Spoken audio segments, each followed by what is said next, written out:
நண்பர்கள் அனைவரையும் Discovery your self சேனலுக்கு வரவேற்கின்றேன். இன்னைக்கு நம்மளுடைய டிஸ்கவரி யுவர் செல்ஃப் சேனலில் ஒரு பழமொழி சொல்லுவோம், ஏட்டு சுரக்காய் கறிக்கு உதவாது அப்படின்னு சொல்லுவோம். ஸோ வெறும் ஏட்டில் இருக்கக்கூடிய சுரக்காய் வந்து நமக்கு எப்படி பயன் தராதோ அதுபோன்று நாம் நினைப்பதெல்லாம் நடந்துவிடும் அப்படின்னு சொல்லிட்டு ஒரு கற்பனை உலகில் வாழ்ந்து கொண்டு இருக்கக்கூடாது. நிறைய பேர் வந்து இப்போ நம்ம பார்த்தீங்கன்னா பிஜிடிஆர்பி வரக்கூடியதாக இருக்கட்டும், அல்லது மெட்டீரியல் வாங்குறதா இருக்கட்டும், அல்லது படிக்க வேண்டும், ஏதாவது ஒரு சென்டரில் உட்காந்து படிக்கணும் அப்படின்னு நினைக்கிறது, இல்லை டெஸ்ட் பேட்ச் போகிறது, இதெல்லாம் இந்த காலம் கடத்தி கொண்டே இருக்கக்கூடிய விஷயமாக இருக்கும். அதை ஒரு குயிக்காக ஒரு டிசிஷன் எடுக்க மாட்டாங்க.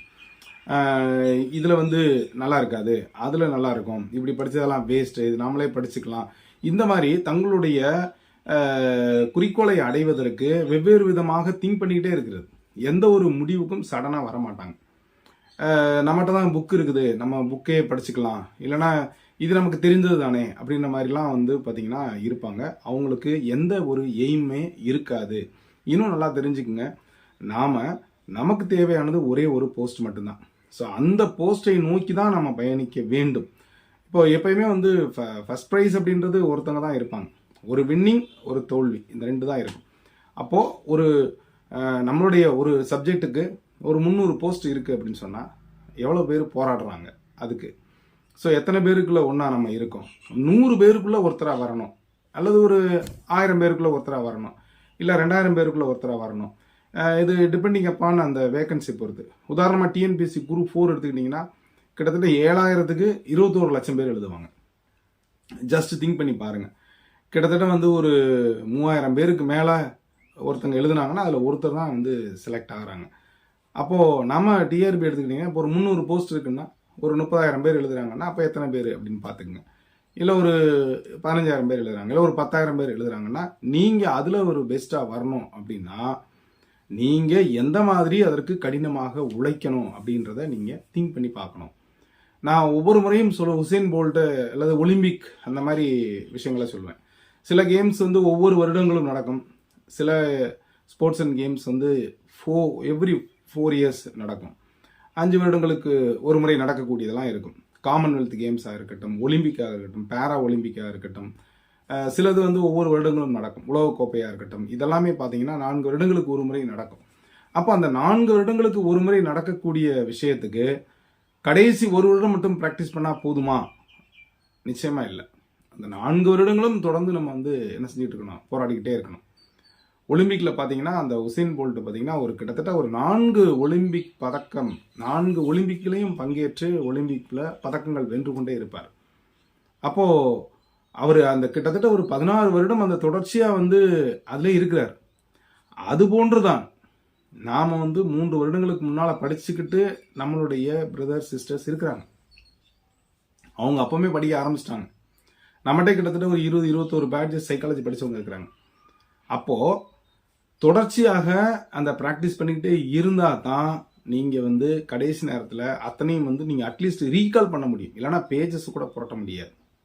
நம்ம நிறையா உங்களுக்கு மாரல் ஸ்டோரி சொல்ல வேண்டிய அவசியம் இல்லை. தொடர்ந்து ஒரு கன்சிஸ்டன்சியாக ஒரு உத்வேகத்தோடு நீங்கள் படித்து கொண்டே இருந்தால் தான், திரும்ப திரும்ப படித்து கொண்டே இருந்தால் மட்டுமே நம்ம வந்து நல்ல மதிப்பெண்கள் பெற முடியும் அப்படின்றத நம்ம மைண்ட் செட்டில் வச்சுக்கணும். ஸோ தொடர்ச்சியாக படித்தால் மட்டுமே வெற்றியை பெற முடியும். கண்டினியூஸ் அண்டு கன்சிஸ்டன்சியாக இருந்தால் மட்டுமே நம்ம படிக்க முடியும். இல்லைனா கண்டிப்பாக லாஸ்ட் மினிட்ல படிக்கிறது உங்களுக்கு எந்த வித பலனையும் தராதுன்னு நிச்சயமாக சொல்ல முடியும். இப்போ இருக்கக்கூடிய வாஸ்ட் சிலபஸை பொறுத்த மட்டுக்கும் எதை படிக்கணும் எதை விடணும் அப்படின்னு கூட தெரியாது.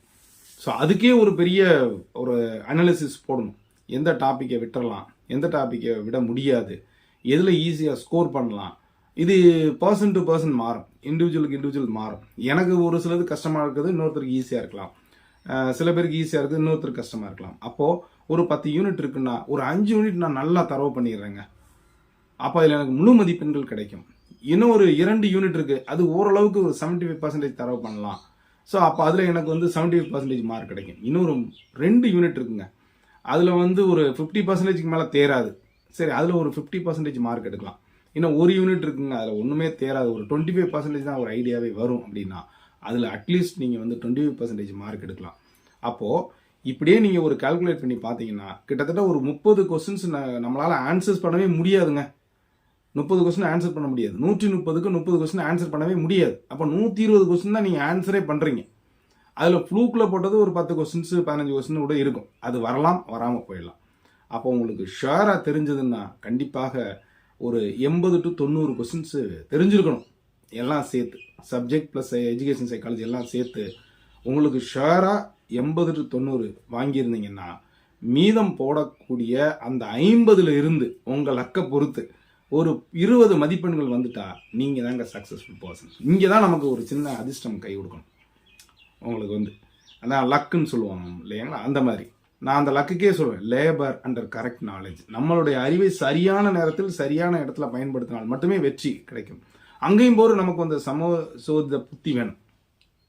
எப்படி ஆன்சர்ஸை சூஸ் பண்ணுறது, ஒரு கண்டினியூஸாக இருக்கா, வரிசையாக ஒரே ஆப்ஷன் கொடுத்துடலாம், விட்டு விட்டு இருக்கா, அது எப்படி பண்ணலாம் அப்படின்ற மாதிரி திங்க் பண்ணி ஏதோ ஏபி அப்படின்னு கொடுக்காம அந்த மாதிரி திங்க் பண்ணும்போது நமக்கு கூடுதலாக மதிப்பெண்கள் கிடைப்பதற்கு வாய்ப்பு இருக்கும். அப்போது தொடர்ச்சியான பயிற்சி இருக்கணும், தொடர்ச்சியாக படிக்கணும்.